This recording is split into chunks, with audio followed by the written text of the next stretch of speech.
Hello everyone, ছন্দাস home কুকিংয়ের আরও একটি নতুন পর্বে আমি ছন্দা আপনাদের সবাইকে ওয়েলকাম জানাচ্ছি।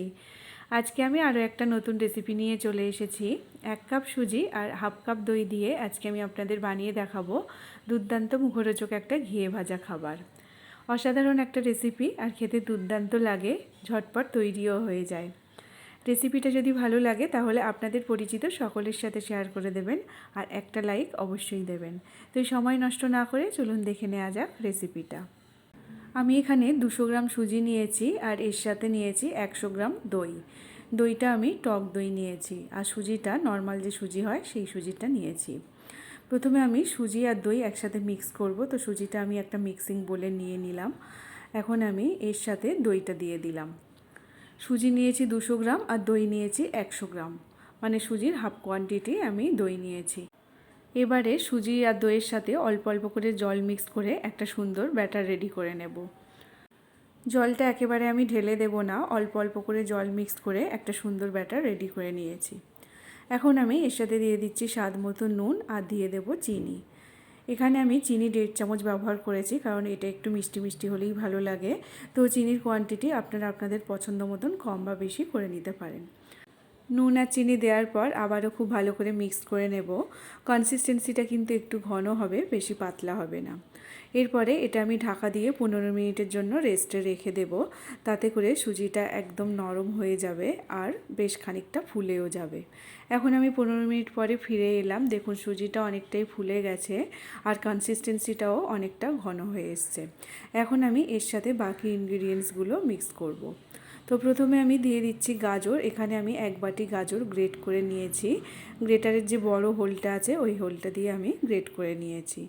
আর এর সাথে দিয়ে দিচ্ছি 1 বাটি পেঁয়াজ কুচানো, দিয়ে দিচ্ছি ক্যাপসিকাম কুচি আর দিয়ে দিচ্ছি কাঁচা লঙ্কা কুচি।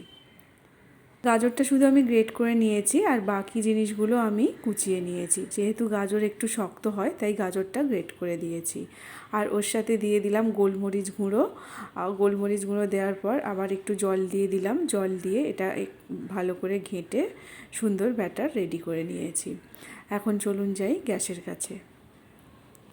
আমি এখানে গ্যাস জ্বালিয়ে একটা ফ্রাইং প্যান বসিয়ে দিয়েছি। ফ্রাইং প্যানে আমি 1.5 চামচ মতন রিফাইন্ড অয়েল দিয়ে দিলাম। এটা বানাতে একদমই বেশি তেল লাগে না, খুব অল্প তেলে একটা হেলদি ব্রেকফাস্ট রেডি হয়ে যায়।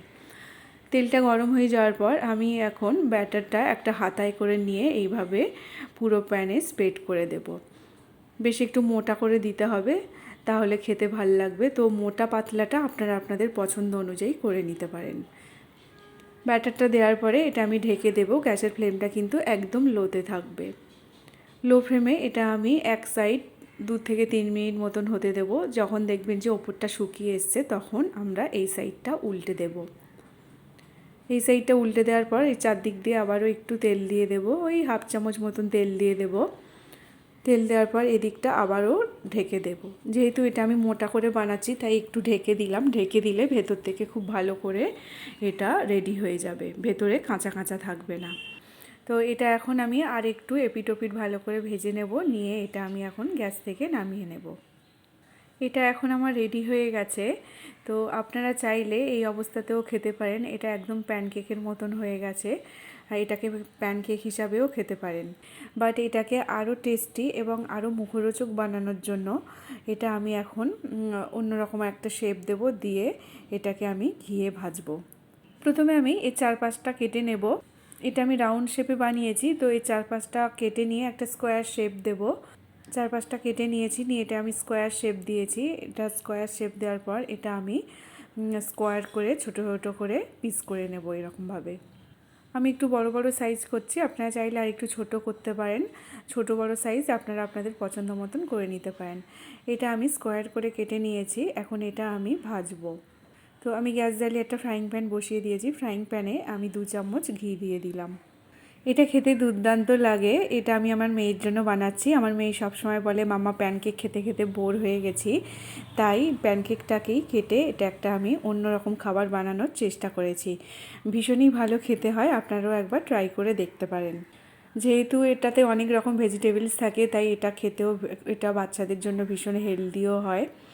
তো তো ঘিটা গরম হয়ে যাওয়ার পর আমি এই প্যানকেকের পিসগুলো ঘিয়েতে দিয়ে দিলাম। এক সাইড হয়ে গেলে আর এক সাইড এইভাবে উল্টে দেব, দিয়ে বোথ সাইড খুব ভালো করে ভেজে এটা আমি তুলে নেব।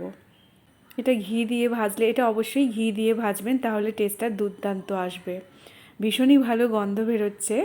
তো এটা বোথ সাইড ভালো করে লাল করে ভেজে নিয়েছি আমি। ভেজে এটা এখন আমি তুলে নেব। এটা খেতে তো ভালো হয়ই, তাছাড়া দেখতেও ভীষণ সুন্দর হয়। দেখতে ভীষণই লোভনীয় একটা খাবার লাগে, বাচ্চাদের জন্য তো ভীষণই লোভনীয় একটা খাবার।